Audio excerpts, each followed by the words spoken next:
I'd just like to confirm that the power of love, the power of faith, is the most beautiful and most powerful power in the universe. And the more we enter into the goodness of the universe, the less we think about the other things, and the more beautiful life becomes. And so everything has a purpose and a use, and everything has a reason. There's always a reason and a lesson to learn, and we're on a big everlasting learning curve. And right now, you know, we have all this pollution and stuff and more people on the planet, but the solution is here. And the solution, really, it's amazing, is all the stuff that we don't want. It's all that trash that we don't really know what to do with can actually solve the problems of the world. Hello? Is it 50 pesos for a tour? I mean, it's very nice to have all the water around and everything, but it's very hard to get the plants to start growing, you know. And is that what holds everything together? Yeah, that's in bags, in like old fruit and vegetable sacks. Yeah. And then I lay that with plywood that I find from all over the place. And what happens is the plywood and the pallets that I use to put on the top, that rots away as well. So I have to keep putting new pieces on until the root. So it depends. If the trees are growing fast, then actually I don't need to change the wood, and it just turns into a natural piece of land. So this is starting to be more and more natural. I never need to change anything. The sand is all locked in with roots. You feel the roots there? Yes, absolutely. Look. Yeah. So it just becomes like a piece of land, but it's totally floating. You can see the movement there, look. Yep. And how long has this been? This is 6 years. It took me about 5 months just to get enough done to put the tree on, you know what I mean? But when it like this, all of this area doesn't need any maintenance. It's gone natural. I don't need to do anything. I use all types of trash. So I use the trash that floats for underneath, you know, to lift the iron. Yogurt cartons, plastic bags, glass bottles, tin cans, everything goes inside the same bag. And what I do is I lay it, you see one through here, I lay it over the top and I lift, so I make it thicker on the top. And then I put more earth on the top. Right. And it gets two levels. It's like a lasagna. You have trash, and then you have earth, and then you have trash and earth again. So the top earth here, all of these and this is no salt in here. So this is gonna this I can grow anything. You see, this is rooting through the whole of the floor here. It's very, very strong indeed. Yeah, I put some earth on the top. Mm-hmm. And then we have this, all this concrete is on the top as well. Right. And it's fine. Yeah, very strong. In the morning you wake up and you ask for your coffee or whatever. Give me my granola. Ground control to Major Tom. You've really made the grade. I just called to say I love you. Enter strangers, leave as friends. Aww. Yeah, little kitchen here, fridge and everything from the solar panels. Of Isla Mujeres. Yes. Now, this is probably the most amazing island on the planet, and I'll tell you why. First of all, it's the only island on the planet called Woman. What's on the very nose here? There's a temple. It's a fertility temple. Oh, really? Yeah. So in the Mayan times, thousands of years ago, young women who wanted to have a baby would come here on a boat with a Mayan shaman woman, and they'd go in the temple there. And this point here is the most eastern point of the whole of Middle America. That woman who's in that temple would see the sun first out of everybody. It's on the third eye of the fish, a temple. That is our temple as well. So it's got a mouth, and they've built an all-inclusive restaurant on there where you eat as much as you want. Yeah, How right. crazy is that? Yeah, yeah.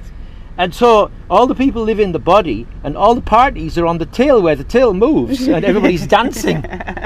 So it's freaking crazy. This is the belly. Look, you can see a normal fish is like that, right? Mm-hmm. A pregnant fish is like that. So what's this? This is the womb of the fish, and that's where we are. That's right. That's where the captain told me, the captain of the water. The port captain said, do it in that lagoon. And so I'm right here. That's where we are now. And how are you going to power it to move it around? It's going to be powered with sails and flippers that work on the tail underneath the water. So every time the wave passes, it pushes it forward like this. It's going to be like a double flipper underneath. So it's a wave-powered flipper. Okay, so you would be able to steer it. Yeah, and there'll be rudders. Well, you can steer it with the sails. Yeah. But to get it out of the lagoon, it'll have to be pulled with boats. This is a biodegradable toilet. It's always with leaves on the top. Right. So if we do something in there, a few more leaves on the top, and then when it comes too high, I have this thing here with the wood on the bottom. Right. Outside there's a cloth, and I can take it out, and it's soil for the garden. So it feeds the garden. Yeah.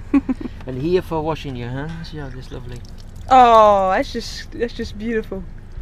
Yeah, it's kind of nice. I mean, even a little air conditioner, but eventually I'm going to make air conditioner from the waves. One of those holes outside, when the wave passes, the water goes up and down. I've seen it. Because of the weight of the island presses on the water, and the wave comes under and it pushes up.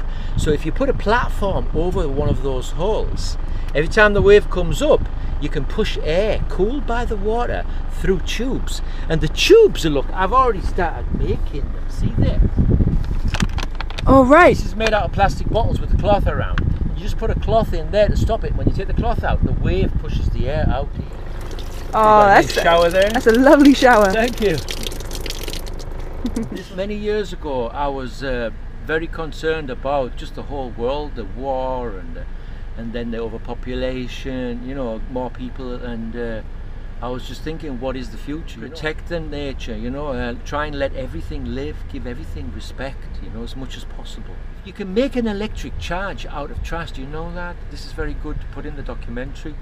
But what you do is take aluminium cans, any type, and you just punch a hole in the bottom and put a copper pipe through it and squash it onto the copper pipe. So you're now making like a chain on a copper pipe, on a copper wire. You have these cans squashed on it, right? You drop that in salt water right off the island here, and then you have any copper, any type of copper, the same thing, just you can have just a thick copper wire in the water and just join the two together, and you get a voltage from that, a direct current. It's like a 1 volt or something like that. But if you have 12 of those, you can just put them straight in and power things from 12 volt direct current.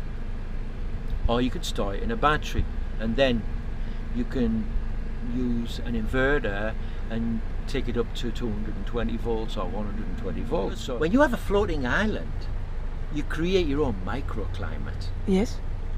I've noticed that on this island as well, but it needs to be further away from the land and bigger. And what happens is, over a piece of land, the air is warmer. Over the ocean, it's cooler because the sunlight goes into the water and some of it reflects away. But when it's got nature over an island, the sun is trapped and the photons are all, and the leaves are asking for the sun. Give me sun, and the sun goes in the leaf, and the air gets warm, and the air is trapped around, and so it doesn't move. The wind doesn't move as much. So what happens is the air gets warmer and it lifts up, and it expands, and it goes higher. But it goes higher because of the spin of the planet. It goes like a spiral up. So if you have an island big enough, floating on the ocean, and you get the sunlight, and you put in the middle of the island a big satellite dish with mirrors in it. Yes. You can focus the sun to make a hot spot in the middle of the island and create your own tornado. Then you could create your own cloud over the island if you wanted to. You can work with that. But you can definitely create your own tornado, and it'll stay in the middle because the air will come around like this and go in the middle and then suck up on the hot spot. And you could even fly the island like that. Yeah, because it's like a big frisbee. You have to be careful. I mean, you want to be able to get down again, maybe, But if you have the sails that you're using to move your island, and you just put it over the mirrors on the satellite dish, you break up the hot spot. It's like the center of a hurricane is broken. then the wind slows down. So you can slow it down, you can speed it up, so you can go up and down. Oh, You could have that's fantastic. islands all over the planet in different levels, like this flying, with plants on them and everything. It's all possible. How would this island deal with a hurricane? Well, I've been through one on this one. Actually, that's how I lost my last island to a hurricane. Hurricane, yeah, that's the worst thing, of course. But, well, not necessarily. I mean, a tsunami, a meteorite comes straight on you, the whole planet explodes. Authorities come, or someone drops a bomb on you, they come and kill you and take your island off you.